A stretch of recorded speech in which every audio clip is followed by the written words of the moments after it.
Hello viewers, welcome to our channel. నేను మీ Charan Parimi. Sri Reddy suicide చేసుకోవాలనుకుంటుందా? ప్రస్తుతానికైతే ఆవిడకి సంబంధించిన ఒక వీడియో వైరల్ అవుతూ ఉంది. ఆవిడ తను సూసైడ్ చేసుకోవాలని తనకు ఆ టెండెన్సీస్ వస్తున్నాయని చెప్పేసి ఆవిడ ఒక వీడియో చేయడం జరిగింది. అయితే దీని గురించి మనం మాట్లాడదాం. ఎందుకు ఇలాంటి దుస్థితి ఆవిడకి వచ్చింది, శ్రీరెడ్డి ఎందుకు ఆత్మహత్య చేసుకోవాలనుకుంటుంది అనే విషయం మనం ఇప్పుడు చర్చిద్దాం. ఎందుకంటే ఇన్ని రోజులు ఆవిడ ఒక మీటూ అనే ఉద్యమంతో బాగా పాపులర్ అయిపోయి ఎంతోమంది అమ్మాయిలు మీటూ ఎవరైతే బాధితులు ఉన్నారో సినిమా ఇండస్ట్రీలోకి రావాలనుకొని వచ్చి ఇక్కడ వాళ్ళు సరైన అవకాశాలు అందుకోలేక ఎక్స్‌ప్లాయిటేషన్‌కి గురయ్యి ఎంతో అన్యాయానికి గురైన వాళ్ళు, తమ కెరీర్ కోల్పోయిన అనేక మంది అమ్మాయిలు, వాళ్ళందరికీ తాను మద్దతుగా ఉంటూ ఒక మీటూ ఉద్యమాన్ని తెలుగు రాష్ట్రాల్లో అద్భుతంగా ఆమె మొదలెట్టారు. సో ఆవిడకి అప్పుడు మంచి మీడియా ఫోకస్ వచ్చింది, చాలా బాగా పనిచేస్తున్నారన్న ఇమేజ్ వచ్చింది.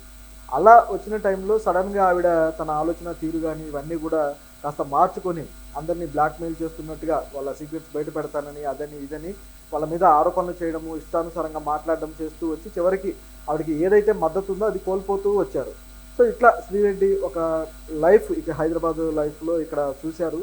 తరువాత ఇక్కడ ఎవరి మీద అయితే ఆవిడ ఆరోపణలు చేశారో ఇక వాళ్ళు ఆవిడని కాస్త కార్నర్ చేయడానికి ట్రై చేయడము, ఆవిడని ఏదో టార్గెట్ చేసినట్టుగా భయపడిపోయి ఇక్కడ నుంచి ఆవిడ చెన్నై వెళ్ళి అక్కడ సెటిల్ అయ్యారు. అక్కడ నుంచి కూడా గత కొద్ది కాలంగా వంట వీడియోలని అవన్నీ ఇవన్నీ చేస్తూ వచ్చారు. మొత్తానికి ఏదో టైంపాస్ కార్యక్రమంలాగా నడిపిస్తూ వచ్చారు. అక్కడే ఇండస్ట్రీలో కూడా కొంతమంది వ్యక్తుల మీద ఆవిడ ఇదే విధమైన ఆరోపణలు చేస్తూ వచ్చారు. అవన్నీ చాలా వరకు వాస్తవాలే అనుకోండి. అయితే సరైన ప్రూఫ్లు బయటపెట్టే పరిస్థితి లేదు కాబట్టి, ఎందుకంటే ఆవిడ ప్రాణరక్షణ విషయంలో కాస్త ఆందోళనకరంగా ఉన్నారు కాబట్టి పూర్తి స్థాయి ప్రూఫ్లు బయట పెట్టకుండా కేవలం కొన్ని పేర్లు చెబుతూ ఆవిడ ఇలా నడిపిస్తూ వచ్చారు. సో అలా ఉన్న పరిస్థితి ఉంది. సరే, ఇదిలా ఉంటే తరువాత మరో స్టెప్ తీసుకున్నారు. ఆ స్టెప్ ఇప్పుడు ఈవిడికి లేనిపోని తలనొప్పులు తీసుకొచ్చింది, ఆవిడ్ని ఈ స్థాయికి దిగజార్చింది అనే వాదన అయితే వినిపిస్తుంది. ఈ విషయం ఏదైతే ఉందో ఈ టీడీపీ శ్రేణులు కావచ్చు, జనసేన వాళ్ళు కావచ్చు, వీళ్ళు ఆవిడ మీద టార్గెట్ చేసి ఆవిడ్ని ఇబ్బందులు పెట్టడానికి రెడీ అయిపోయారనేది వార్త అనమాట. అంతే కదా, వాళ్ళు ప్రభుత్వంలో లేనప్పుడు వాళ్ళని ఎన్ని మాటలన్నా భరిస్తారేమో. ఆవిడకి ఇటువైపు నుంచి కూడా జగన్ తరపు నుంచి కూడా ఒక రకమైన సపోర్ట్ ఉన్నట్టుగానే ఉంది గతంలో. లేకపోతే అంత విమర్శలు చేయాల్సిన పరిస్థితి అయితే రాదు. అయితే చేయడానికి ఆవిడ ఇష్టం వచ్చినట్టు మాట్లాడేశారు, అయిపోయింది. తరువాత ఎప్పుడైతే ప్రభుత్వం మారిందో అప్పటి నుంచి ఆవిడ కాస్త జాగ్రత్త పడ్డారనమాట. అప్పటికి 2-3 సార్లు ఆవిడ విమర్శలు చేస్తూ వచ్చారు. ఇంకా వెరైటీ ఏంటంటే ఏ నాయకుడు అయితే తనకు ఇష్టమని చెప్పిందో ఆ నాయకుడి మీద విమర్శలు చేశారు శ్రీరెడ్డి. అది కూడా జగన్ అన్న కోసం నేను ఇంత పని చేస్తూ వస్తే, నేను సోషల్ మీడియాలో ఇంత యాక్టివ్గా ఉంటే నన్ను ఏమాత్రం పట్టించుకోలేదు జగనన్న, కనీసం పిలిచి పలానా పదవి ఉంది తీసుకో అని అనలేదు అని చెప్పేసి ఆవిడ మాట్లాడారు. అసలు ఆయన మిమ్మల్ని ప్రచారం చేయమని అడిగారా, లేకపోతే మిమ్మల్ని ఏమన్నా కార్యకర్తగా పెట్టారా, సోషల్ మీడియా వింగ్లో మిమ్మల్ని ఏమన్నా మెంబర్గా చేశారా, అసలు ఎవరు ప్రతిపక్షాల మీద ఇట్లా దుమ్మెత్తిపోయమన్నారు? అది మొదటి ప్రశ్న. ఆయన ఆయన ఏమైనా అష్యూరెన్స్ ఇచ్చాడా నేను నిన్ను ఈ పదవిలో కూర్చోబెడతాను అని? ఏదీ లేదు కదా, మరి ఎందుకు అనవసరంగా మాట్లాడారు?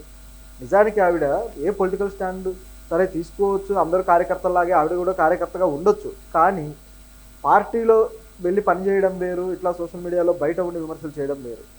ప్రజల కోసం వచ్చి ప్రజల కోసం పనిచేస్తే పదవులు వస్తాయి, కానీ ఈ విధంగా నేను పార్టీ కోసం పనిచేస్తున్నాను పదవి ఇవ్వండి అంటే అది ఎంతవరకు న్యాయం? అది ఆవిడ ఆలోచించుకోలేదు. మరి ఈ విధంగా జరిగింది. పార్టీ ఆవిడ్ని ఇప్పుడు డిజైన్ చేసేస్తుంది. ఎందుకంటే వాళ్ళకి అవసరమైనప్పుడు ఉపయోగించుకుంటారు, అవసరం లేదు వీటితో మనకు లాభం ఏమి లేదు అన్నప్పుడు పక్కన పెడతారు. అదే చేశారు పార్టీ వాళ్ళు. దాంతో ఇక ఆవిడకి ఏ సపోర్ట్ లేదు, నాకు ఏ బలగం లేదు అని అర్థమైపోయినాక తన ప్రాణానికి ఇక ప్రమాదం ఉంది అనే విషయం కూడా క్లారిటీ వచ్చేసింది. ఎందుకంటే ఊరుకోరు కదా మాటలు పడ్డ వాళ్ళు యాక్షన్కి రెడీ అయిపోయారు. గతంలో అయితే చిత్తూరు జిల్లాలో అనుకుంటాను టీడీపీ బీసీసీఎల్ నాయకుడు ఆవిడ మీద కేసు పెట్టాడు, వీళ్ళని ఇట్లా దుర్భాషలు ఆడారు అని చెప్పేసి. దాంతోపాటు మరొక నాయకుడు కూడా మరో కేసు పెట్టారు ఇంకో చోట. అలా దాదాపు 3-4 కేసులు ఆవిడ మీద పెట్టడం జరిగింది. సో ఈ కేసులు పోలీసులు కూడా ఎఫ్ఐఆర్ నమోదు చేసి దర్యాప్తు మొదలుపెట్టారు. అయితే ఆవిడని ఇంకా అరెస్ట్ చేయలేదు, కానీ రేపో మాపో అరెస్ట్ చేసే పరిస్థితి అయితే ఉంది. కేసులు పెట్టి కూడా దాదాపు 10 రోజులు అయిపోయింది. మరి పోలీసులు ఎందుకు వెనకడుగు వేస్తున్నారో తెలియదు, కానీ ఖచ్చితంగా మళ్ళీ ఒకవేళ అరెస్ట్ చేస్తే దీన్ని కూడా మళ్ళీ వైసీపీ ఏమన్నా క్యాంపెయినింగ్కి వాడుకుంటుందేమో, ఈ కక్షపూరిత రాజకీయం మొదలెడుతుందేమో. పైగా ఆవిడ మీటూ ఉద్యమంలో పాల్గొన్న వ్యక్తి, మళ్ళీ ఈ విషయాన్ని బయటికి తీసుకొచ్చే అవకాశం ఉందేమో అని ఒకవేళ ఆగారో లేదో మరి తెలియదు. కానీ చూస్తుంటే ఇలాంటి ఆలోచనలు కూడా ఉన్నట్టుగానే ఉంది గమనిస్తే.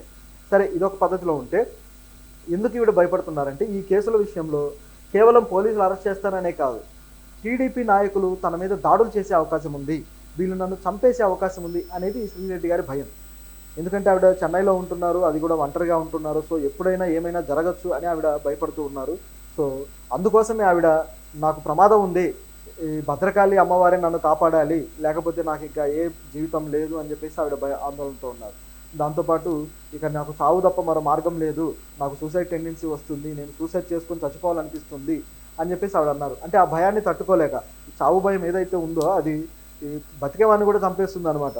సో అలాంటి భయం క్రియేట్ అయిపోయి సూసైడ్ చేసుకోవాలనే ఫీలింగ్ వస్తుందని ఆవిడ ఈ విధంగా చెప్పడం జరిగింది. సో త్వరగా కనీసం ఆవిడ సన్నిహితులైన ఆవిడకి రియాక్ట్ అయితే కనీసం ఆ టెండెన్సీస్ అన్న ఆపొచ్చు, లేకపోతే లేనిపోని ఇది జరిగే ప్రమాదం కూడా లేకపోలేదు. అంటే ఆవిడ మరీ అంత బేల మనిషి అని కాదు, ఎటువంటి విమర్శలను సైతం ఆవిడ గట్టిగా ఎదుర్కొన్న వ్యక్తే. మరి ఇప్పుడు ఏం చేస్తారు? కేవలం తన మీద ఇట్లాంటి ప్రమాదం ఉంది అని ప్రజలకు మెసేజ్ వెళ్ళిపోతే తనకేం జరిగినా సరే